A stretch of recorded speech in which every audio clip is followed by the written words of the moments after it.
بسم اللہ الرحمن الرحیم۔ جناب شیخ بھائی کہتے ہیں کہ شیخ برہان الدین موصلی جو ایک بڑے دانشمند انسان تھے، انہوں نے مجھ سے کہا، ہم ایک دفعہ مصر سے حج کرنے کے لیے مکہ مکرمہ جا رہے تھے کہ راستے میں ایک جگہ ہم نے پڑاؤ ڈالا۔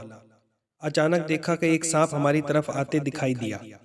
سب لوگ اسے مارنے کی کوشش کرنے لگے، لیکن میرے چچا زاد بھائی نے یہ میدان مار لیا اور سانپ کو قتل کر ڈالا۔ اتنے میں دیکھا کہ ایک اور سانپ نے اسے اپنی جکڑ میں لیا ہوا ہے، لیکن فوراً ہی وہ سانپ رفو چکر ہو گیا، گویا وہ ہماری نظروں سے اوجھل ہو چکا تھا۔ لیکن میرے چچا زاد بھائی ایک طرف بھاگے جا رہا تھا۔ یہ دیکھ کر کچھ لوگ اپنے گھوڑوں پر اور کچھ افراد دیگر سواریوں پر سوار ہو کر میرے چچا زاد بھائی کے پیچھے بھاگنے لگے تاکہ اسے واپس لا سکیں، لیکن کوئی بھی اس تک پہنچنے میں کامیاب نہ ہو سکا۔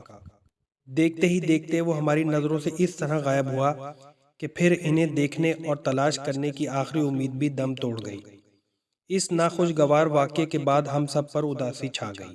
ہم اس کی طرف سے مکمل مایوس ہو چکے تھے کہ غروب آفتاب سے پہلے اپنی طرف ایک آدمی کو بڑے سکون اور وقار کے ساتھ آتے دیکھ کر ایک دفعہ پھر ہماری امید کی کرنیں جاگ اٹھیں اور خوشی کی لہر دوڑنے لگی۔ ہم بڑھ چڑھ کر اس کا پرتپاک استقبال کرنے کے لیے آگے بڑھے، اور اسے دیکھتے ہی سب نے ایک سوال کیا کہ کیا ہوا تھا؟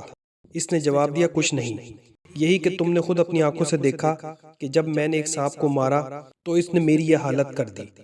دیکھتے ہی دیکھتے میں نے اپنے آپ کو جنات کے ایک گروہ کے درمیان پایا، جن میں سے ایک غصے سے کہہ رہا تھا کہ تم نے میرے باپ کو مار دیا، تم نے میرے باپ کو کیوں مارا؟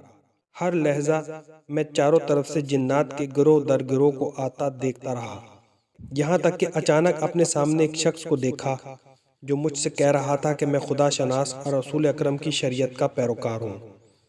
پھر مجھے اور تمام جنات کی طرف اشارہ کرتے ہوئے کہنے لگا، چلو فیصلہ کرتے ہیں۔ ہم آگے بڑھے، ذرا آگے گئے تھے کہ ایک بزرگ بوڑھے سے ہمارا سامنا ہوا جو ایک عالیشان تخت پر بیٹھا ہوا تھا۔ وہ ان لوگوں سے کہنے لگا، اسے چھوڑ دو اور اپنا مدعا بیان کرو۔ جنات یک زبان ہو کر کہنے لگے، ہمارا دعویٰ یہ ہے کہ اس شخص نے ہمارے باپ کو مارا ہے۔ وہ بزرگ اب میری طرف رخ کر کے پوچھنے لگا، کیا یہ لوگ صحیح کہہ رہے ہیں؟ میں نے جواب دیا، نہیں، خدا کی قسم۔ ہم حج کی غرض سے خانہ کعبہ کی طرف رواں دواں تھے کہ ایک جگہ ہم نے پڑاؤ ڈالا۔ جو ہی ہم اپنی سواریوں سے اترے، ہم نے دیکھا کہ ایک سانپ ہماری طرف بڑھ رہا ہے۔ تب میرے دوست اور ساتھیوں نے اسے مارنے کی کوشش کی۔ میں بھی اپنے ساتھیوں کے ساتھ بڑھ چڑھ کر حصہ لے رہا تھا کہ اچانک میرے ایک وار سے وہ سانپ زمین پر ڈھیر ہو گیا۔ میری باتوں کو سننے کے بعد بوڑھا جن کہنے لگا، اسے چھوڑ دو کہ یہ چلا جائے، کیونکہ رسول اکرم صلی اللہ علیہ وآلہ وسلم کی زندگی میں ایک درخت کے تنے میں چھپا ہوا تھا کہ رسول خدا کو یہ کہتے ہوئے سنا۔